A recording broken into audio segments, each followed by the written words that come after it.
नमस्कार दोस्तों, कैसे हैं आप सब? उम्मीद करता हूँ सब बढ़िया होंगे। मैंने रिसेंटली ही एक वीडियो पोस्ट किया था कि बैंक स्टेटमेंट जो है, जो प्रोफाइल है आपकी विजिटर वीज़ा की, वो आपको कैसे अच्छे तरीके से मैनेज करनी चाहिए, या टूरिस्ट वीज़ा की फाइल कैसे मैनेज करनी चाहिए। तो उसमें मोस्टली लोग जो हैं वो मार खा रहे हैं बैंक स्टेटमेंट के साथ।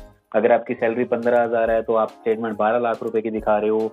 12 लाख में भी सीधी 5-7 लाख रुपए का चेक लगवा देते हो, या ट्रांजैक्शन एक ही बार में करवा देते हो। तो बहुत सारी चीज़ें हैं जो बहुत सारे लोग जो हैं गड़बड़ कर रहे हैं। तो आज एक बैंक स्टेटमेंट को कैसे तैयार करना है उसके ऊपर कुछ आपके साथ टिप्स, कुछ पॉइंट्स आपके साथ शेयर करूंगा, तो वीडियो पूरी देखिएगा। नमस्कार दोस्तों, मैं मनिंदर पंजाबी स्वागत करता हूं आपका मेरे चैनल वीज़ा अप्रोच के ऊपर। वीडियो अच्छी लगे तो वीडियो को लाइक और चैनल को सब्सक्राइब करना मत भूलिएगा ऐसी ही और अपडेट्स के लिए। सब्सक्राइब करके अपना सपोर्ट बनाए रखिएगा, ठीक है जी। तो आने वाले दिनों में आपके लिए और ऐसी वीडियोस लाता रहूंगा। तो बात करें जी बैंक स्टेटमेंट की, तो सबसे पहले बैंक स्टेटमेंट एक एग्जांपल लेते जी। अगर कोई सैलरीड पर्सन है, ठीक है जी, एक एग्जांपल है, ठीक है जी। आप थोड़ा सा, अगर आपका जो प्रोफाइल है वेरी कर रही, तो आप सिमिलर से बात अपने अपने ऊपर लगा सकते हो। अगर आपकी कुछ फाइल डिफरेंट है तो आप मेरे साथ इंस्टाग्राम पे भी बात कर सकते हो। इंस्टाग्राम की आईडी आपको स्क्रीन पे भी दिख रही होगी, डिस्क्रिप्शन में भी आपको लिंक जो है मिल जाएगा। तो बात करते हैं, एक छोटी सी एग्जांपल लेते हैं कि एज ए सैलरीड पर्सन की पहले एग्जांपल लेते हैं, फिर आपको बिजनेसमैन के बारे में बताऊंगा। उसके बाद जो और पॉइंट्स है वो हम डिस्कस करेंगे कि बैंक स्टेटमेंट अच्छे तरीके से कैसे मैनेज की जाती है। तो सैलरी पर्सन की एग्जांपल लेते हैं जी। जो लोग गलती कर रहे हैं पहले वो बताता हूँ। फॉर एग्जाम्पल की एक पर्सन की 40,000 रुपये सैलरी है।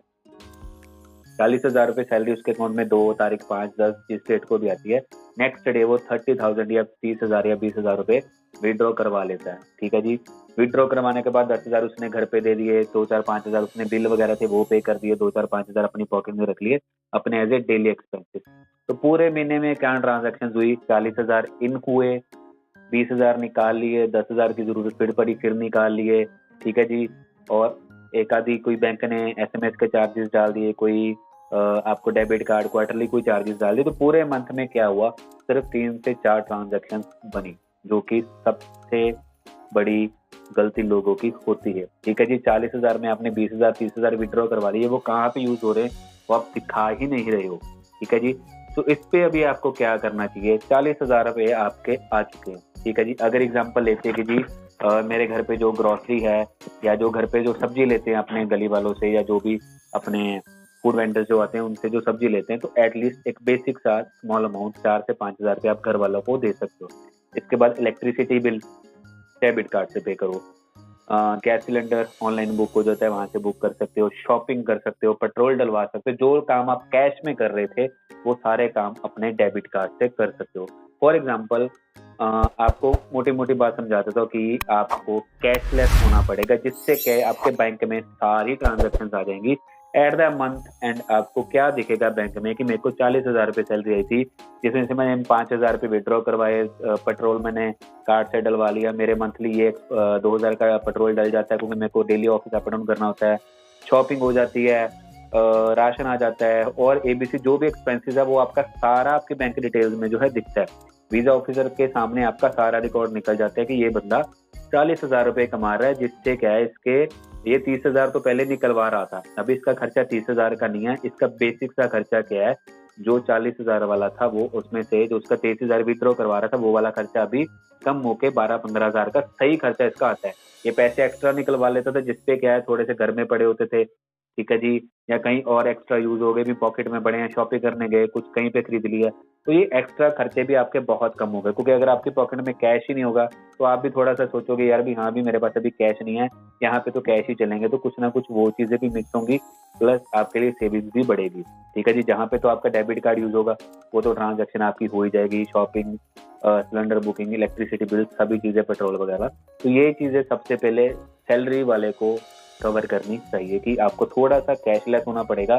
और ये विड्रॉ वाली गलती जो है वो मत करो। ट्रांजेक्शन अपने बैंक अकाउंट में दिखाओ, अपने एक्सपेंसेस जो है मंथली वो उस चीज में डिस्प्ले करो, जो आपके लिए बहुत बड़ा प्लस पॉइंट दिखाएगी भी हाँ भी 40,000 रुपये इनकम है, और जो ट्रांजेक्शन है वो 15-20-25,000 का इसका जो खर्चा है वो दिख रहा है भी कहाँ पे होता है भी। मतलब टू द पॉइंट है, जो साफ सुथरा, जैसे बोलते हैं ना कि साफ सुथरा दिख रहा है इस एप्लीकेशन में, सॉरी आपकी बैंक स्टेटमेंट में भी 40,000 इनकम है, 25,000 का खर्चा। तो किसी भी कीमत में ये हर महीने अगर 25 का 30 भी खर्चा हो सकता है, 20 भी हो सकता है, मतलब एवरेज ये 10 से 15,000 तो हर महीने सेव करता ही करता है।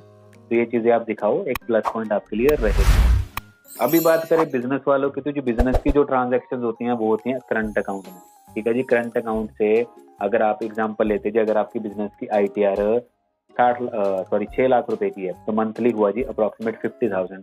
आप करंट अकाउंट से सेविंग्स अकाउंट में सेम जैसे सैलरी वाले को सैलरी कंपनी की तरफ से आएगी, तो वैसे ही आप करंट अकाउंट से आपकी ITR के हिसाब से अगर आपकी 50,000 पर मंथ का इनकम बनता है, तो आप 50,000, 49,000, 50,000 जो भी आपकी इनकम बनती है वो आप सेविंग्स अकाउंट में ट्रांसफर करो कि हाँ भी मेरे को ये इनकम बनती, मैंने सेव की। और उस सेविंग्स अकाउंट से सेम जो सैलरी वाली ट्रांजेक्शन है वैसे ही आप पर्सनल यूज के लिए करो। इस चीज का ध्यान रखना, जो पर्सनल ट्रांजेक्शन है लाइक आपकी शॉपिंग, आपका राशन, आपका सिलेंडर बुकिंग, पेट्रोल वगैरह, वो आप पर्सनल से करो। ऐसे ना हो कि सारी ट्रांजेक्शन जो आपके एक्सपेंसेस हैं जो करंट अकाउंट से कर दो और सेविंग्स में 50,000 तो डाल दिए, उसके बाद ट्रांजेक्शन पूरे महीने में एक भी नहीं हुई। ठीक है जी, तो इस चीज का ध्यान दोनों साइड पे रखना है। पर्सनल ट्रांजेक्शन पर्सनल अकाउंट से ही होनी चाहिए बिजनेस वालों के लिए, और जो बिजनेस की जो ट्रांजेक्शन है तो वो तो आपके लिए करंट अकाउंट है ही है। आगे बात करें जी, अगर बिजनेस वालों की ट्रांजेक्शन जैसे मैंने आपको बताया कि सेविंग्स अकाउंट से करनी है, ठीक है जी, आपको पर्सनल वाली और जो है बड़ी ट्रांजेक्शन चाहे जो आपकी बिजनेस की ट्रांजेक्शन है वो आपको बिजनेस के अकाउंट से करनी है। तो जिससे क्या है, आपकी मंथली ट्रांजेक्शन बेसिकली 5, 10, 15 इजीली हो जाएंगी। आपको कोई फेक स्टेटमेंट या आपको जानबूझकर कोई ट्रांजेक्शन करने की जरूरत नहीं है। अगर बेसिकली भी ट्रांजेक्शन अपनी बात करूँ ना, फॉर एग्जांपल हम अपनी बात करते हैं कि बेसिक सी ट्रांजेक्शन मंथली मेरी नॉर्मली 8 से 10 हो जाती है। सबसे पहले तो जी जैसे अगर मैं गाड़ी लेके कहीं गया हूँ तो मेरा उसमें पेट्रोल डलवा लिया, अगर मार्केट में हूँ तो बाइक में पेट्रोल डलवा लिया, ठीक है जी, शॉपिंग कर ली, उसके अलावा इलेक्ट्रिसिटी बिल पे कर लिया, गैस सिलेंडर बुक कर दिया, मोबाइल का रिचार्ज कर लिया, कोई और ऑनलाइन शॉपिंग कर ली। ठीक है जी, तो 7 ट्रांजेक्शन तो मैंने आपको गिनवाई दी हैं। पेट्रोल महीने में 2-3 बार डलवा लेते हैं, तो 10-12 इजीली ना करते बिना, अगर मैं नहीं भी यूज करना चाहूँ तो भी इजीली मेरी 10 से 12 ट्रांजेक्शन हर महीने हो ही जाती हैं। तो इन चीजों का ध्यान रखिए। और सबसे बड़ी बात, अगर आपकी ट्रांजेक्शन बेसिकली जो नॉर्मली आप कर रहे हो, ठीक है, उसमें कोई भी बड़ी ट्रांजेक्शन एकदम से मत कीजिए, ना ही सैलरी वाले ना ही बिजनेस वाले। फॉर एग्जाम्पल आपको कहीं से 5 लाख रुपए आने हैं, या आप किसी से बोरो कर रहे हो, बड़ी ट्रांजेक्शन को थोड़ा सा अवॉइड कीजिए। क्योंकि अगर आपकी जो बैलेंस वाली लाइन है ना, जो एक ट्रांजेक्शन आपकी जैसे कि एक साइड पे डेबिट एक साइड पे क्रेडिट की ट्रांजेक्शन होती हैं। डेबिट साइड मतलब आप कहीं पे खर्च कर रहे हो, क्रेडिट साइड पे कुछ आ रही है। बेसिक ट्रांजेक्शन आपके अकाउंट में दिख रही है, अभी आपने 1,000 रुपए का तेल डलवा लिया, 3,000 का आपने शॉपिंग कर ली, 1,500 रुपए आपको कहीं से आ गई। ये 1,500 में सीधी एक ट्रांजेक्शन जो 5 लाख रुपए की अलग से दिख रही है ना, वो थोड़ा सा एक माइनस पॉइंट आपकी प्रोफाइल को कर सकती। क्योंकि अभी आपके पास इंस्टेंट 5 लाख रुपए आ गए या इंस्टेंट आपके पास 3 लाख रुपए आ चुके हैं, वो आप उसको एक्सप्लेन कैसे करोगे भी वो किस चीज के पैसे हैं। हाँ, अगर आ चुके हैं अलग बात है, तो आपको उसको एक्सप्लेन करना चाहिए। जिससे क्या है, आप अगर एक्सप्लेन कर लेते हो तो आपकी प्रोफाइल भी ठीक रहेगी। अगर आप एक्सप्लेन कर देते हो कि आपको पैसे किस चीज से आए हैं, कहाँ से आए हैं, तो उसको अगर आप एक्सप्लेन कर लोगे तो थोड़ी सी प्रोफाइल में आपका जो मेंटेन है लेवल वो रहेगा। ठीक है जी, तो बड़ी ट्रांजेक्शन को थोड़ा सा अवॉइड करना तो ज्यादा अच्छा रहेगा। अगर आ रहे हैं कहीं से पैसे, कहीं पे आपने दे रखे थे या कुछ भी आपकी इन्वेस्टमेंट थी, अगर आ रहे हैं तो आपको वो चीज भी एक्सप्लेन करनी जरूरी है। थर्ड पॉइंट की बात करें तो जी, अगर आपके पास सेविंग्स अकाउंट एक के साथ अगर आपकी वाइफ का है तो सेम उनकी ट्रांजेक्शन, अगर आप दोनों फाइल लगा रहे हो as a husband and wife, ठीक है जी, तो आप थोड़ी सी ट्रांजेक्शन सेम जो आप कर रहे हो आप अपनी वाइफ को भी बोल सकते हो कि आप अपनी जो ट्रांजेक्शन है ATM लीजिए और अपनी जो शॉपिंग वगैरह है आप उसके हिसाब से कर सकते हो। तो थोड़ा सा सेम एज अगर आपका अकाउंट भी मेंटेन हो रहा है तो आपको वाइफ का अकाउंट भी मेंटेन करना जरूरी है, ताकि दोनों का अकाउंट लेवल रहे और आप अच्छा डिस्प्ले करो। लेकिन ये चीज का ध्यान रखना, जो आपकी ITR है, जो आपकी इनकम है, उसके हिसाब से आपके जो फंड्स हैं वो डिस्प्ले होने चाहिए। अगर आपके पास फंड्स एक्स्ट्रा पड़े हैं, तो लास्ट आपने प्रॉपर्टी सेल की थी, आपके कोई पेरेंट्स की प्रॉपर्टी थी जिसके फंड्स आपके अकाउंट में है, तो थोड़ा सा डिस्प्ले गलत ना हो जाए, ध्यान रखना। ऐसा ना हो कि आपकी मंथली इनकम तो वो 30 से 35 हजार रुपए, ठीक है जी, और आपके अकाउंट में पड़े हो 40 लाख रुपए। 30-35 हजार वाले बंदे को 40 लाख रुपए इकट्ठे करने में मेरे हिसाब से 10 साल लग जाएंगे। तो ये चीज थोड़ा सा एक दूसरे से इक्वल लेके चलना। अगर 30-35 हजार आपकी इनकम है तो उसके हिसाब से आपके पास सेविंग भी उसी हिसाब से 5-7 लाख 10 लाख रुपए बन सकती है। वो एक बात समझने को इजी है। ठीक है जी, 40 लाख रुपए आपके पास पुराने पड़े, वो कहाँ से आए? या तो आप 10 साल की स्टेटमेंट तो दिखाओगे नहीं, यहाँ भी हमने तो 10 साल से जोड़ रहे हैं या कुछ है। अगर आपके पास सेविंग्स है तो आप उसकी एफडी करवा सकते हो, आप गोल्ड ले सकते हो, आप प्रॉपर्टी में इन्वेस्ट कर सकते हो। लिक्विड 40 लाख रुपए आपके बैंक अकाउंट में पड़े और आपकी सैलरी 35 से 40-45 हजार रुपए है, वो दोनों मैच करना थोड़ा सा डिफिकल्ट दिख रहा है। तो ये चीजें भी थोड़ा सा मैनेज करके चलना। अगर आप मोटा अगर मैं आपको बता दूं, एक सीधी पॉइंट्स अगर मैं आपको इजी वे में समझाऊं तो जी, अगर एक हस्बैंड वाइफ फाइल अप्लाई कर रहे हैं आज की डेट में, कोविड के दिनों में, क्योंकि आज की डेट में टिकट्स तो कॉस्टली हैं, अगर आप एक हस्बैंड वाइफ फाइल अप्लाई कर रहे हो तो 5 से 7 लाख रुपए टोटल, जैसे कि हस्बैंड का एक अकाउंट या हस्बैंड के 2 अकाउंट होने चाहिए, ठीक है जी, चाहे वाइफ का एक अकाउंट है चाहे 2 अकाउंट है, सभी अकाउंट्स को मिला के टोटल एक हस्बैंड एंड वाइफ का टोटल फंड 5 से 7 लाख रुपए, 8 लाख रुपए, 10 लाख रुपए सफिशिएंट है। अगर आप एक फुल फैमिली अप्लाई कर रहे हो तो 8 से 12 लाख रुपए सफिशिएंट है, ठीक है जी।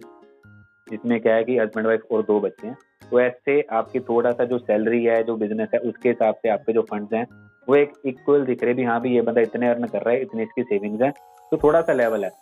15-20 हजार सैलरी, 30 हजार रुपए सैलरी वाले अकाउंट में 40 लाख रुपए, थोड़ा सा डिफिकल्ट है समझना कि वो पैसे कैसे जोड़ रहा है, ठीक है जी। 30 हजार रुपये अगर वो जीरो एक्सपेंस भी अपने अकाउंट करे ना, तो 30 हजार के हिसाब से 10 महीने तो उसको के लिए 3 लाख रुपए करने को लग जाएंगे, जिसपे वो एक पैसा भी अगर नहीं खर्च करता है तो, ठीक है जी। तो 30 लाख रुपए इकट्ठे करने तो आप सोच ही सकते हो इसको कितने साल लग जाएंगे। तो इस चीज का भी थोड़ा सा ध्यान रखिएगा बैंक स्टेटमेंट के लिए, ठीक है जी। बहुत सारे लोगों की फाइल जो रिफ्यूज हो बैंक स्टेटमेंट अच्छे तरीके से डिस्प्ले करने के ना करने की वजह से हो रही है। अभी भी अगर आपको कोई डाउट है या आपके मन में कुछ और पॉइंट्स आ रहे हैं तो आपको साइड पे मेरी इंस्टाग्राम की आईडी दिख रही है, आप मेरे साथ वहां पे भी बात कर सकते हैं। आप वीडियो के नीचे कमेंट भी कर सकते हैं, मैं कोशिश करूंगा जल्द से जल्द आप लोगों का रिप्लाई करूं। तो दोस्तों आज की वीडियो में बस इतना ही। वीडियो अच्छी लगे तो वीडियो को लाइक और चैनल को सब्सक्राइब करना मत भूलिएगा। मिलते हैं आपको कुछ नए टॉपिक्स, कुछ नए अपडेट्स के साथ नेक्स्ट वीडियो में।